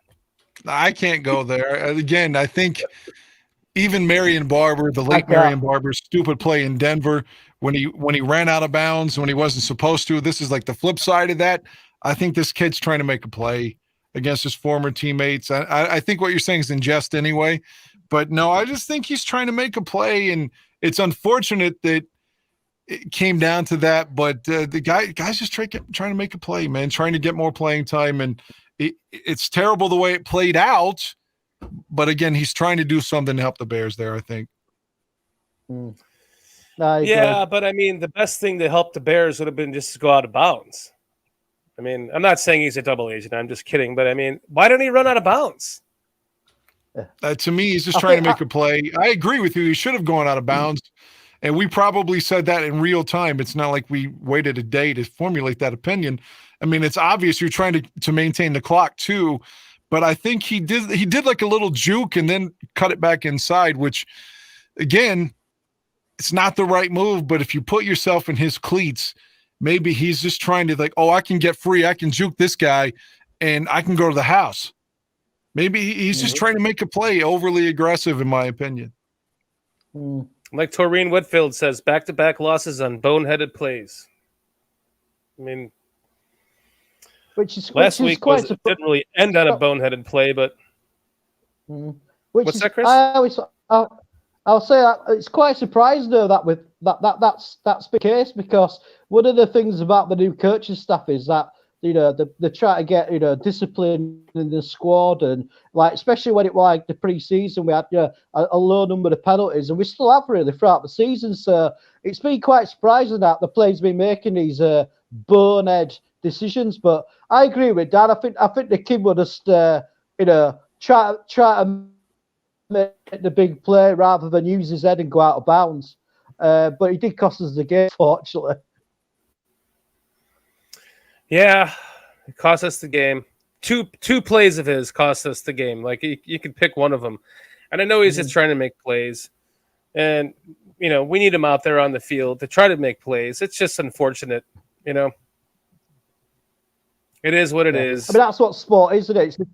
It's a drama of sport. That's why we all love watching, football. It's a drama of sport, but, it's the knowing of the not knowing, if you know what I mean. So, unfortunately, we were just on the wrong side of it, in that game. And hopefully Karma will balance it back up, man. Me and Dad will have to keep doing his weird, superstitious ways before the game, and hopefully that'll bring the karma back to the Bears. Yeah, I mean, it's like, I didn't give up, though. I was complaining to Aldo during the game, that during those 3 touchdowns, I'm like, God, it's like this is worse than Nagy with the inability to make transitions on the kind of schemes you're running. But I didn't give up. I remember there was a game in 2016, the year we went 3-13, when Jay was hurt his last year there. And we had Matt Barkley and what's that other fucking guy's name? He was number 2. I just hate it. Brian Hoyer. We had all these horrible quarterbacks playing, and but we went to Philadelphia. It was the night that a couple of the Bears were supposed to be out in the strip club the night before, and we got rolled. It was like 38-3 or something. At that game, I actually tweeted, because I was like, as much as I hate shaving my balls, I'm going to go just fucking deal with my pubic hair at the half, because it'll be more exciting than the Bears game was in the first half. That's true. If you go back and research my tweets. But that Bears-Eagles game was like the only one I can think of in recent years where I was like, oh, we have no shot to win this game whatsoever. None. Yeah, I mean, that... Dan, all I've got is an image of you bent over with your legs apart with a shaver. I can't get the image out of my head. You saw. I'm going to go to bed later on tonight, and that's all I'll see is a picture of Dan with his legs open, try to do his balls. So yeah, cheers to that one, Dan. He's in a mirror. I'm not a wolf, guys. I can't stand hair on my penis. So, having said that, That's what I tweeted. That's like, I'd rather go do that than watch the Bears-Eagles game. So yesterday I was still in it though. 21-3. Yeah, I still felt like we had a chance, especially when Mooney caught the ball. But even before that, I just felt like, God, we're not getting blown out today. I just had that feeling, even though when I was tweeting, maybe Aldo, when I texted him, he probably kind of thought that I probably had given up again, because I was like, this is like worse than Nagy. What is going on? Make an adjustment, you know? But I still felt like Justin was going to play better, and ultimately he did. It's just so unfortunate that we find new ways to lose every week. What do you guys think about the 2-point conversion, that screen? What the hell was that all about? Yeah. To go What for a about the 2-point conversion onside and kick? What do you play think a about the fucking onside screen? kick? I actually like the onside kick. I thought that was a good way to try to catch him off balance. But Right. the 2-point conversion, fucking screen? Come on. Oh, I love the onside kick. And it looked like they had a shot of getting it too, but you're right. The play call there was dreadful. I was like, just give it to Montgomery. Just give it to David Montgomery. We make that too. Remember the Green Bay game when Fields got in, but the angle didn't show it enough or whatever. Right there, like, just hand it to David Montgomery and let him do his thing. We make it too complicated down there. I remember in 01 when we make that big comeback against San Francisco, the Mike Brown game. Early on, we were creeping back in the game with A-Train, and I think he had 2-point conversions running the ball, at least one. Yeah, because David Terrell caught one of them, but the one, he shocked them when they handed it to A-Train just straight up the middle, and he scored on a 2-pointer. Like, you don't have to be cute there is what I'm saying. And I they tried think to a lot be of that's down. I think a lot of that's down to coaches trying to be too smart. You know, instead of doing something basic where you've probably got a good percentage of work. It's a bit like what Nagy used to do, overcomplicate things, and like you said, Dan, just let the guy give it to David Montgomery and let the guy run up the throat and get in there. Or do one of those RPOs. I keep butting in. I'm terrible. No, you're great. Just one of those RPOs then where it's up to Fields to make the decision, either hand the ball to 32 or keep it and go in the end zone himself. And then you have two opportunities based on Fields' defensive recognition on trying to score versus that pass, which it just seems like it was going nowhere at all. Like there's no chance of it to go in. Yeah, because wasn't that play out of a shotgun as well? I think so. Why not bring in the fucking fullback? I can never pronounce his name. What's the fullback's name we've got now? But Blazing bring Blazing Game and in the I formation, hand the ball to 32 or do that RPO with Fields in Montgomery. But either way, keep it like this has probably been said by every coach in America, but our football coach back in the day would always talk about the KISS system. Keep it simple, stupid. So there you go. Just hand him the ball. Hand him the ball. Keep it simple, stupid. Yeah. Yeah. A little fullback dive right there. Oh, I didn't say that. Yeah. We always tried that with Jason McKee, and it never worked. The old fullback dive, like, oh, God. Lovey would try to sneak that in, and it did not work. Now, it works back in the day with, like, Brad Muster. Like, he'd always do that effectively. But McKee, who was the guy we had in the 01 team? They ran him a little bit on that, too. Former Dolphin, Stanley Pritchett. Like, that worked with him a little bit, too, back in the 01-02 era. Because I just advocate giving it to the back there. That's his job. And you saw how great that run was for Montgomery when he scored earlier in the game. That was all effort. Yeah, for sure. Blazing Game seems like the kind of guy, though, that could give you that. He seems athletic enough that you give him the ball on a 4th and 1 like that, or a 4th and goal like that, that he could have enough athleticism to get in the end zone on a handoff. Maybe I'm wrong. No, I just feel like I agree with you.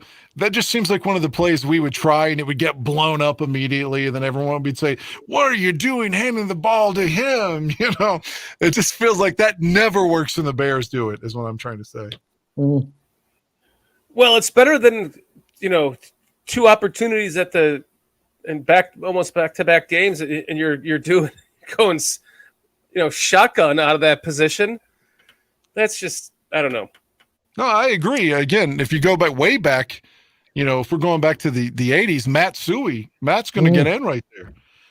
So I would love to see Blazing Game get some time and some carries. Some game.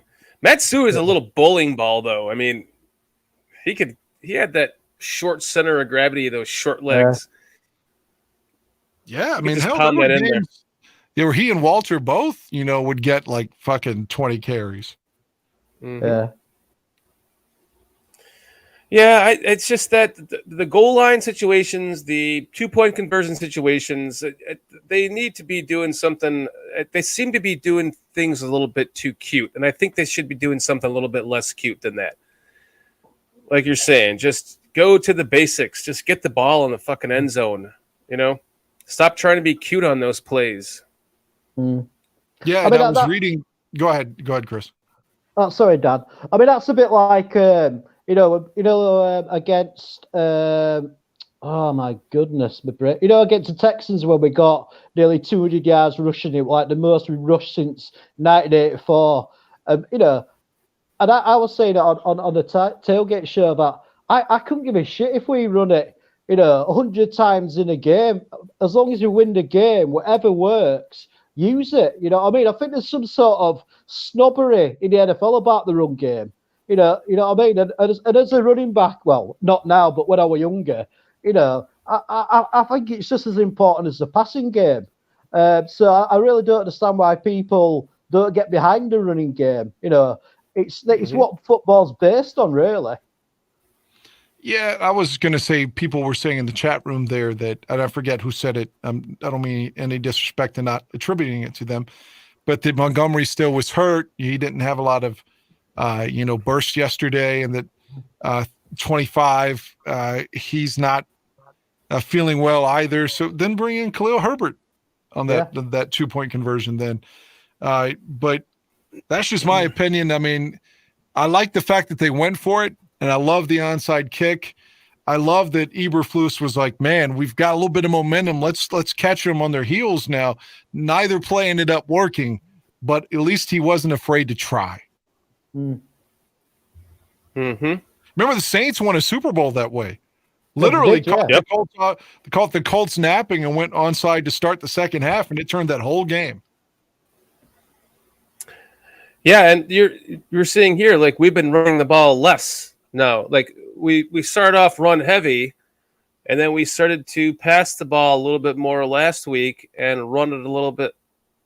Well, we ran it a lot last week, but now going into this game, we ran it a lot less than we just because have all season. Fields felt it yesterday.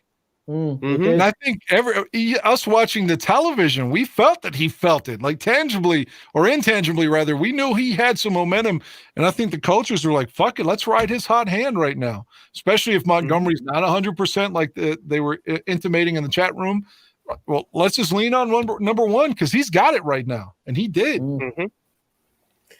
Even when the pass broke down, he was getting out of the pocket and running around. He got a lot of first downs with his legs. I mean, and at the end of the game there, the pocket was breaking down around him, and he was getting rid of the ball quick. I mean, it was coming out of his hand. And he was feeling the rush, too. He was feeling the rush, and to the point where even Adam Amin was saying, oh, look at him spin away from the rush, and he didn't even look at him, but he felt it. So, I mean, those are things that 2 or 3 weeks ago, everybody on every national platform was saying that Fields can't read the defense. He holds the ball too long. He never senses pressure. And yet you see the growth in like just 2 games, and I bet nobody's giving him the props for that either. Yeah, because the pocket was starting to break down around him, and you would start to see him wind up. You're like, oh God, no, don't get into that long wind up, to where they're going to swat the ball out when you're bringing but he was like, boom, boom, boom. You were seeing the ball come out of his hand quick, when he was just darting those passes on that last couple of drives, especially that last one. I really believe we were going to win the game if it wasn't for that fuck up by Marset. I really do. We were going to go down there and win that game. Or at the very probably would least, have gotten go to overtime. Here goes the question I have for you. If let's say we score and you make it 29-28 with like 2-3 seconds to go or whatever, do you think Eberflus says, fuck it, our defense is gassed, they just gave up a 17-play drive or whatever for half the fourth quarter and goes for 2 again? I was just going to say that. I think they would have gone for 2, yeah. I've got that feeling too, that because the defense was just so done, it felt like at that point, that I think he would have gone for 2 again. Oh, man, imagine if he had gone for 2 and didn't get it, though. Yeah. Imagine if they would have gone for 2 and come out in the shotgun again. Would all been like, oh, God. And Fields got stopped at the half-yard line. What are you doing, Eberflus? Again. God, I think if that had happened, I think my head would have just exploded in complete rage. And if there'd have been something living, it would have been kicked if that had happened. There was a I famous. think if I had the 2 to choose from, the loss that way or the loss that way, Chris, I think I would take the loss we just had. Yeah. There was an infamous game in '94. Dallas at Philadelphia late in the year at the Vet, and I can't remember the exact situation, if it was 4th down and maybe there was a penalty or a timeout, but the Cowboys ran Emmett or whatever. It's like 3rd and 1, 4th and 1, and they didn't get it. And for some reason, they got a chance to run the ball back. Maybe they went for it on 3rd down and the next play was 4th down, or there was a penalty. I can't recall, but Barry Switzer was the Dallas coach then. He called the exact same play, 2 plays, 2 downs in a row, and both times they lost yards. So it was just like, yeah, it was like they were furious with the play calling, but you can't believe he called the same play again and it didn't work. It just, that stuck out in my head. That reminded me of the Niners game that I was at in the first game of the season when they were in our end zone and they ran a play and there was a holding, and then they ran the exact same play again and got nothing. And then they punted the ball from like the 5-yard line. I thought, why the hell did they run that play twice in a row, that you gave them the same exact look 2 times in a row? And thank God I haven't seen that happen again by the Bears, because it was the first game of the year and I was like already questioning our offensive coordinator. And I know some people are still questioning him to this point, but I think he's an upgrade over what we've had so far. It feels like he's trying to actually build towards something. So he's much better than Nagy. I just thought of something else to pull out of the time, digging up like an old memory. Chicago and Miami in '97. How many times do you see a play when like, Mooney's wide open. Oh, the throw, they missed it, and they don't go back to it. Well, in '97, we were driving, and we were down 18 points in the fourth quarter and came back to win the game. And Eric Kramer missed Chris Penn. I wish that Dan was here to hear this story, but he missed Chris Penn wide open. And like Kramer's like, shit, you could just tell with the body language. And they come back the next play. They ran the exact same play. He was open again, and he connected the second time. The Bears never do that. Like if the play was wide open and we didn't get it, we'll come back to it in a few weeks. But they ran the same play back-to-back in '97, got it on the second attempt. Yeah. You know what, Dad? Your memory is absolutely amazing. Unfortunately, I've smoked far too much weed to have any sort of memory like yours, mate. But your recall of individual players and games, it's just amazing. I'm just a nerd, man. I mean, this is the shit that matters. I don't know. Oh no, I mean I'm the same. I mean when I was younger in the '80s, when I first got into football, I mean I used to constantly watch this video the story of the 1985 Chicago Bears season, and I must have nearly worn that videotape out over the years because I was just obsessed with it. I was just obsessed with the story of that season. But yeah, man, your recall's absolutely amazing.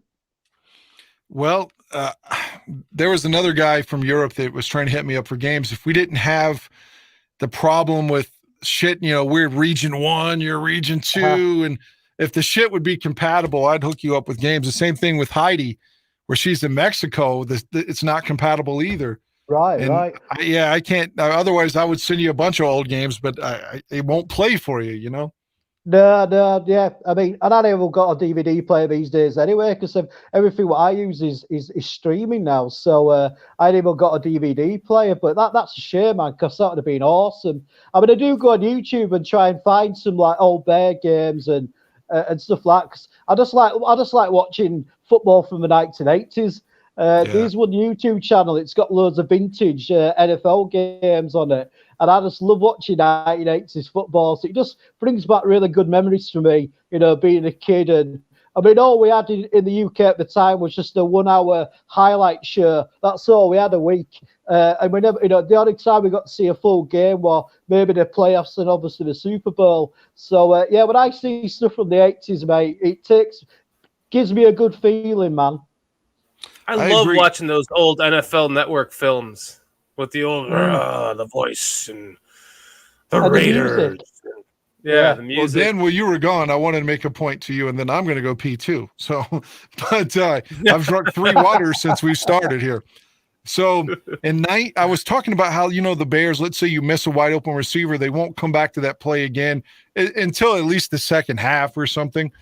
In 97, the Bears are in Miami on a Monday night game. It was supposed to be a Sunday game, but the Indians and Marlins went to Game 7, and they had to play the World Series Game 7 at Pro Player Stadium in Miami, so they moved us to Monday. And the Bears are down 18. They're 0-7. They're the sorry-ass Bears.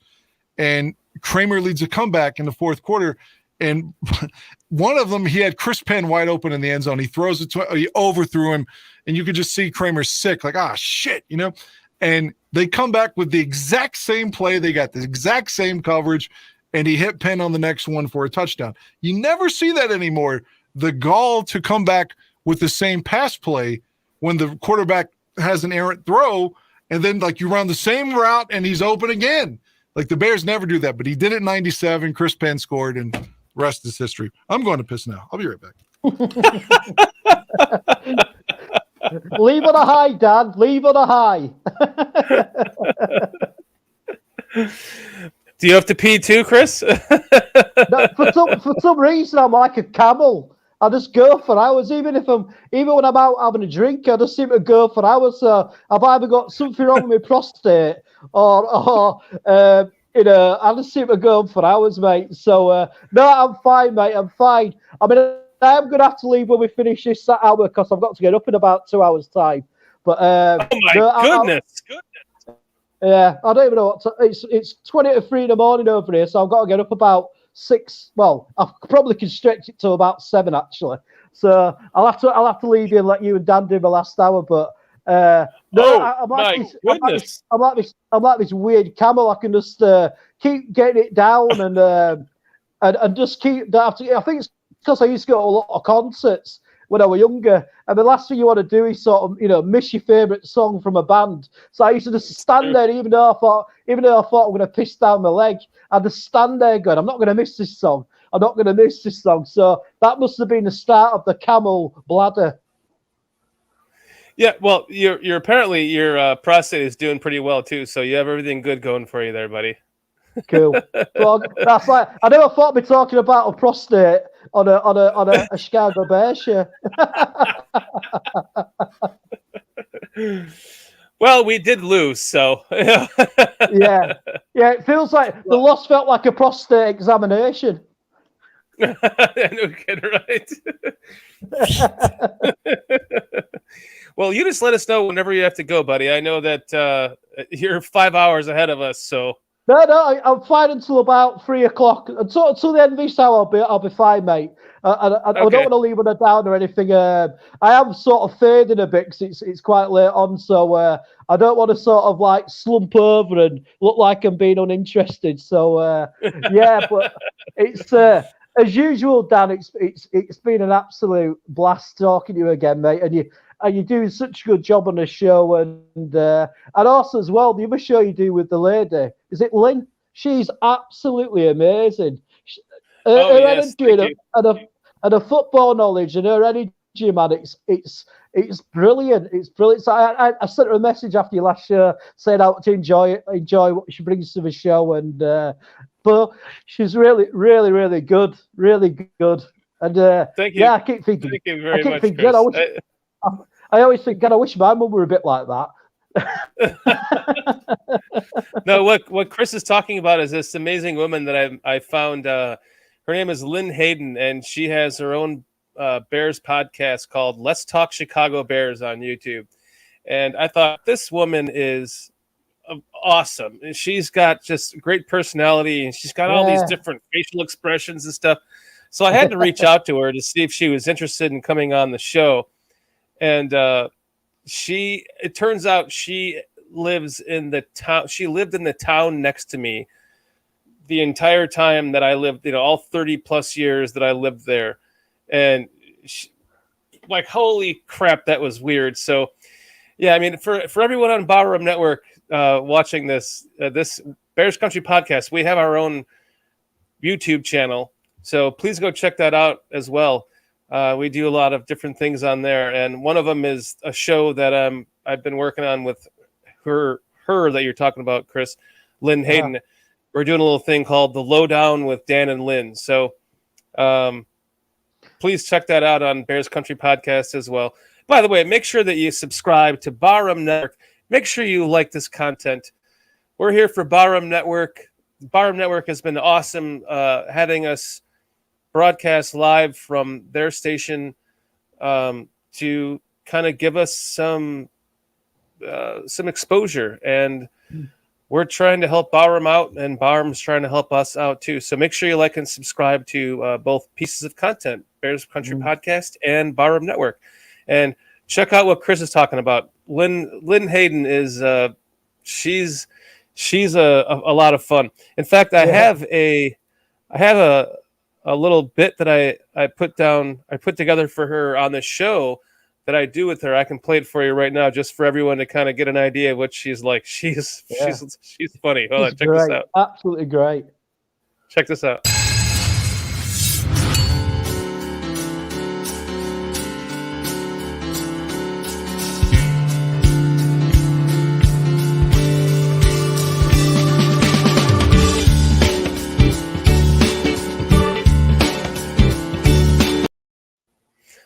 That's Lynn Hayden. She's she's a lot of fun. Make sure you check her out too. Her channel is pretty cool. Yeah, I strongly recommend the show. What's that, Dan? I was going to say, I didn't want to interrupt. I don't know if you'd want to show it, but I gave you the highlights in the private chat of that Bears-Dolphins game, the one I was referencing in '97. Cool. I don't know if you want to show it. It's only 2 minutes. It's a Sports Center highlight with Rich Eisen still at ESPN on the mic. Let's see if that works. Hold on, let's try it out. Nope. No, I'd have to go and make a cut of that. I'd have to make a clip of that and then pull it up into StreamYard here. So that would take me a few minutes. All right, well, that's fine. Yeah, because why is Aldo able to do that? Yeah, I think so. Whenever we're referencing something, really? I remember I was talking to him. This is a couple of years back. The Bears were in Denver in 1996, and the Broncos were unbeaten. It's like week 11, and Dave Craig is playing because Kramer had broken his neck in Detroit. And Dave Craig, like 48 years old, Dave Craig at the time, has us at first and goal from like the 1 with like 45 seconds to go. And we had one timeout and we don't get in. And he pulled up the highlight immediately and 4 straight plays from like the 1 or the 3 or whatever it was, and we didn't fucking get in. It was just sickening. I wanted to win that game so badly. I don't know how to do that. Dad, is that David Craig who used to play for the Seattle Seahawks? Yes, that is the same David Craig. Wow. Wow. Yeah, he led the Seahawks to the AFC Championship game in 1983. Yeah. And by 96, we had him as our backup, but he played most of that season because Kramer got hurt in week 4 in Detroit, broke his neck. Wow. Which is what led to the Rick Meyer trade, because the Bears didn't know if Kramer would ever play again, considering the severity of that injury. Right. I'm not as skilled as Aldo is at that stuff yet, Dan. So I'll have to figure out how to do that. But I don't know how to pull up that link you sent me up into into StreamYard here, so my apologies. No, that's I'm okay. getting there, though. I'm getting there. Can I just say, Dan, that was a really good interview as well, what you did with Kramer. I really enjoyed it, man. And I was quite surprised how open he was about, his difficulties, what he's had through life, and what his terrible, I don't know if it was his wife or his girlfriend did to him, and how open he was, really. But yeah, that was a great interview by yourself and Howard. I really enjoyed that. Thank you. I worked on that really hard for a couple of like a week or so, back and forth. At first I had to go through his, like, I want to say the word handler, but it's the guy that runs his Twitter, that he trusts, that he met when he played with the Chargers after the Bears. It's like the Chargers equipment manager or something from way back then. And I was telling him to tell Eric, like, hey, we don't want to sensationalize your personal life and your problems. We're real fans here. We're not trying to get clickbait. We just want to talk about your football days. And he insisted that we talk about that if he come on. He said, I want to clear my name. He's like, this lady, accused me of harming her, and it's front page news. And when I'm exonerated, nobody knows. They just think of me as a wife beater. And he's like, I want to get my story out so badly because it's bullshit that she accused me of this, and everyone just believes it because I'm a man. And so, yeah, he insisted when we got him on that he wanted to tell his full story. And if you can recall, he got very emotional and really worked up, like to the point where I just probably should have interrupted him and got him back on track. But I guess I was afraid to, honestly, because I didn't want to seem disrespectful when he was just venting from his fucking soul, No, I think that's what made the interview, Dan. For anyone who doesn't know what you're talking about, when was that, Dan? That interview with Eric? The summer of 21, probably somewhere in June. Yeah, it was really good. If you didn't listen to it, Dan, I'm not trying to put myself over here. I'm putting over Eric Kramer. Because again, he gave us like an hour to talk football, and then he did an hour and a half talking about his struggles. We had him almost 3 hours. And yeah, I would reference a play even when he was in Detroit, and he could tell you who was in the huddle. Oh yeah, I remember that. Yeah, absolutely.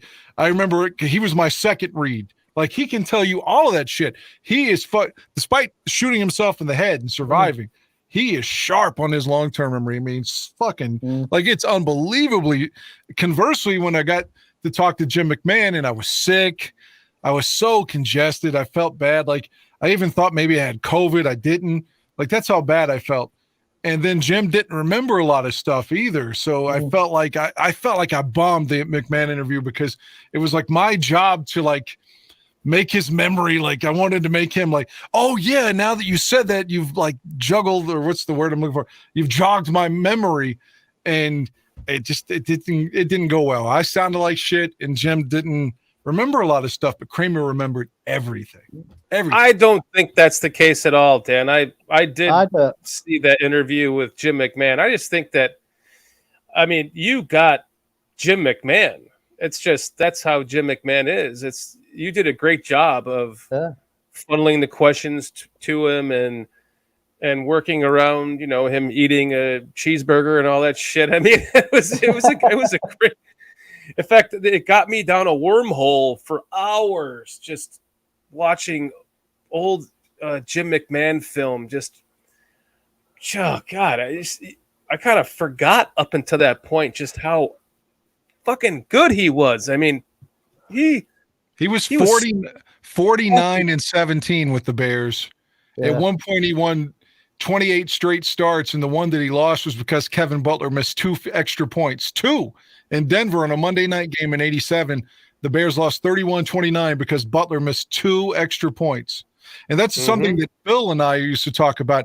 He's like, man, I didn't realize how bad Kevin Butler was until you said that. Because like Butler was so good in 85, and he hung around forever. He was with the Bears until like 90 through 95.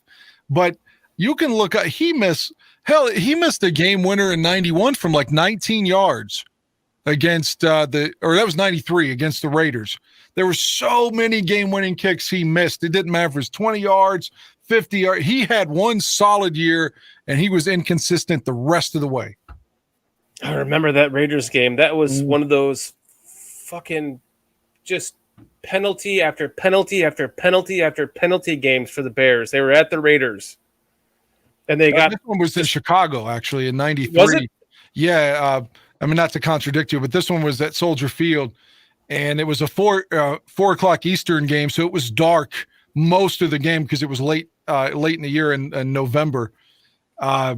So yeah, but that was I had everything else wrong but the location. So yeah, I remember that game. 2 field goals that would have won it, and one was from like 19 yards, man. And like Phil was even like, God, I'd forgotten. He's like, because the story, the myth around the '85 Bears, Butler's very popular amongst everyone that played on the team, and that aura. And he always speaks on the documentaries, and you just assumed he was there for 11 seasons. So, hell, he must have been solid. And I liked him, don't get me wrong, but dude, he was really inconsistent for 10 of those 11 years. Yet he still ended up being he's the Bears record holder for most points scored. Well, he was around so long, and the Bears scored a lot of points at that time when you still had McMahon and Walter and Willie Gault. And people forget that, when they won the Super Bowl, they were not only number one on defense, but number one on offense that year. Yeah. Mm-hmm. So it's that. And they were a better defense the next year. Yeah, statistically speaking, but Jim got slammed by the Packers and Charles Martin, and that moment when they did that cheap shot and tore his rotator cuff. Pardon me, I had to have a mic because I was coughing there.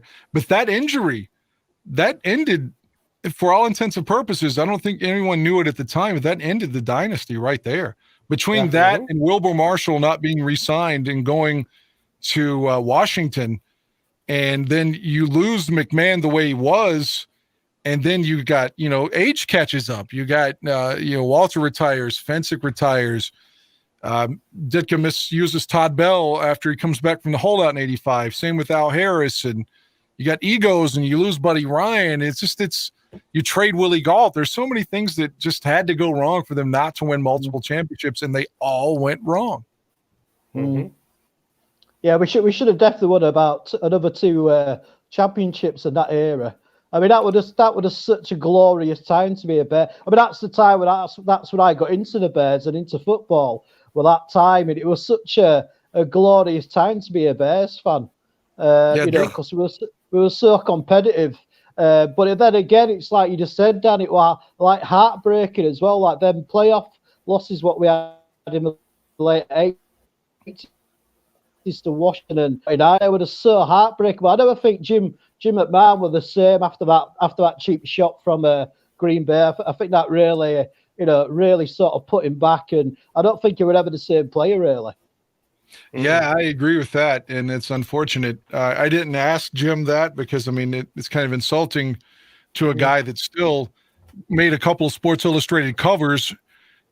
With some 350-yard performances later with Philly and stuff, and was comeback player of the year. So, he did some good stuff. He led Minnesota to a division championship in '93 and beat the Bears twice, by the way.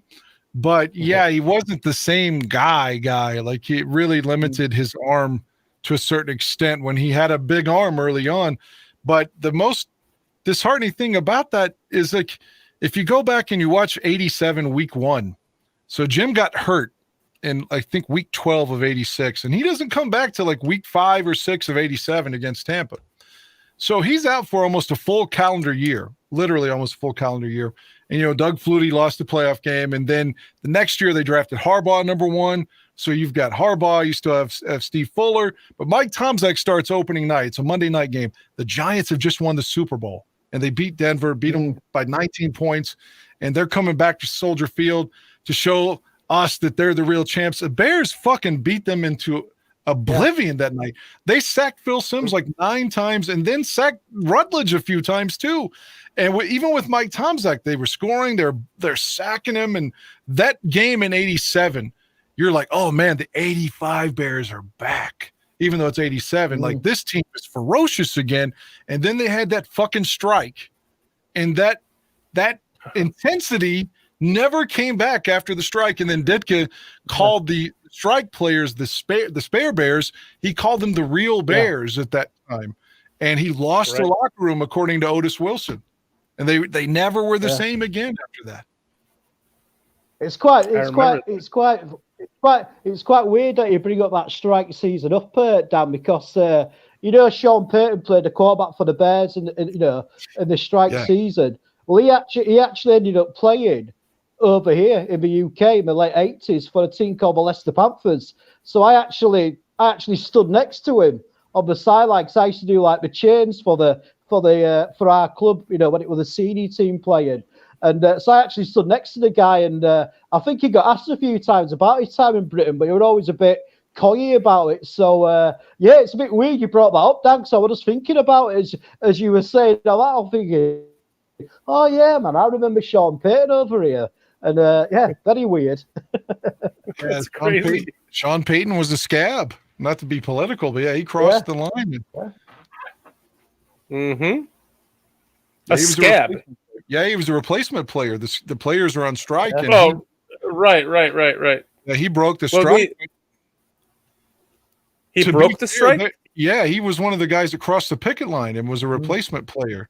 But there were a lot of if you contrast the 82 strike, all the players are hand and fist united. So they had to miss 9 games. I think they played 9 games, so they missed, I guess, 7. And they ended up extending the playoff format that year too, because there were just 9 games. Pardon me. But in 87, you had some real players like Danny White with Dallas, just a couple of players that had real big names at the time that crossed the picket line. That didn't happen in 82. So that led, because they had 3 replacement games, and then they just had to settle and acquiesce and get them back because people were crossing the line. But yeah, Sean Payton was one of those at first. Wow, that you just totally brought up memory lane for me, thinking about that strike season as a kid and just being so upset that we got all these scabs, whatever you want to call them, coming in the game, and we're like, this is the year we're going to win the Super Bowl again, and now we're watching Sean Payton throw the football for us. It's like, who is this guy? Yeah, we had 2 players. There may have been more, but off the top of my head, he had 2 players that remained Bears after that. One being Glenn Kozlowski, good special teams player, and a lineman that we had that ended up being our left tackle for a few years in the early 90s when Jim Covert was finished. Wojciechowski. I can't remember his name anymore, his first name anymore, but or at least at this moment. Is it Dan Wojciechowski? No. I don't recall, but yeah, he played with the Bears, I think, until 92. He was there the whole time Ditka was still there. And if you go back and watch that Washington playoff game, the second one, not the one Flutie lost, but the Bears had a 14-0 lead. Yeah. It's the windshield is -8. They're at Soldier Field. It's revenge. They beat us the year before. We're, fucking 14-2, and they come in our place and beat us because we didn't have our quarterback. Well, next year we've got our quarterback. We've got Jim McMahon, and we're up 14-0. But on the second touchdown pass, the one he throws to Ron Morris, he gets hit in the shoulder, and it, like Jim said on the podcast, I shouldn't have played the rest of the game. But he didn't want to go out and be hurt and have people say oh, McMahon's always hurt. He just wanted to play because he could gut through it, but he ended up hurting the team because his shoulder was hurting so badly after that hit. But he spotted him 14 points. Mm-hmm. And next thing you know, Doug Williams is tying the game. It's just unbelievable. And even the year before, the defense, they made Jay Schrader. Jay Schrader had the game of his life. Just kept beating the blitz. It was awful. Is that the game? Chris, I'm sorry. It's so late where you are. I apologize for rambling. No, because I brought it up. Anyway, that's the game where Darrell Green had that massive big kick return, didn't he, for them? Yeah. That's the game, isn't it? But also, just going on about Jim McMahon. One of the best stories I heard about him is when they played against the Raiders, and it was called the body bag game, where Jim McMahon got hit that hard that he was pissing blood. They took him to hospital and they said, look, we're going to have to remove a part of your kidney or something, but if we do, you'll never play again. And he said, fuck it, don't do it. and he got over it and played the following year. So I love Jim McMahon. He's like the Jim Morrison of NFL football. Me too, man. Me too. I showed my girlfriend last night the Rolling Stone cover, and where Jim's on it, and it says Chicago's rock and roll quarterback. So it's ironic you compared him to Jim Morrison. But with that kidney, he continued to play for a couple of plays and then suddenly couldn't catch his breath at all. He was so winded, he couldn't speak. And they were like, dude, you got to go out of the game. Like, he wasn't wanting to leave the game then. So he goes to the locker room, and like you said, he's pissing like this orange or this red, purple looking urine. So they determined he had a lacerated kidney. Scary. Yeah. And like, I asked him this on the podcast. He said, no, that's bullshit. But when we beat Washington in the playoffs in '84, Jim was at the game, of course, and was dressed in his off the field attire. But at halftime, they speculated if the Bears, or maybe this was, I think it was either that one or the San Francisco championship game. But CBS speculated if the Bears make it to the Super Bowl, McMahon is going to be back for the Super Bowl. And asked him on the podcast. He's like, "Fuck that! There's no way I wouldn't have been there." Right. Oh. Well, guys, that being said, we have to wrap this up. We got some questions here. Vernon Roseman is wondering if we remember the Fog Bowl. I Absolutely. do. Oh yeah, I do. I'm sure Dan does. Yes. I do. But guys, we got to wrap this up because we have on Bears Country Podcast channel, we have Last Call at Hallis Hall coming up at 10 o'clock p.m. Eastern time, and it's already 10:02 though. So well, it says we're 2 minutes behind here. So we want to thank everybody on the Barroom Network. Thank you, the Barroom Network, for having us on your Monday night show. This is amazing. We appreciate you from here at Bears Country Podcast. We want to thank everyone in chat. Thank you very much, Chris. You're such an amazing guest, such an amazing Bears fan overseas. I know it's late. You have to get to bed. Thank you very much for coming on with us. It's just a quick one. It's just been an absolute blast to talk to you, Mr. Shorty. Anytime you want me on, I'm always up there to come onto your show. And Dan, I fucking love you, man. You're one of the reasons why I first started watching the Barroom Network. Somehow I'm muted.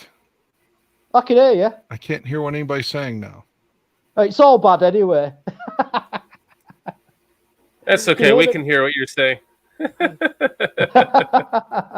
But I'm sorry, Chris. I can't hear anybody now. All right. Well, we're wrapping it up anyway, Dan. So thank you all from the Barroom Network. We appreciate you here on Bears Country Podcast. If you want to hear more of this, head on over to Bears Country Podcast for the Last Call at Hallis Hall.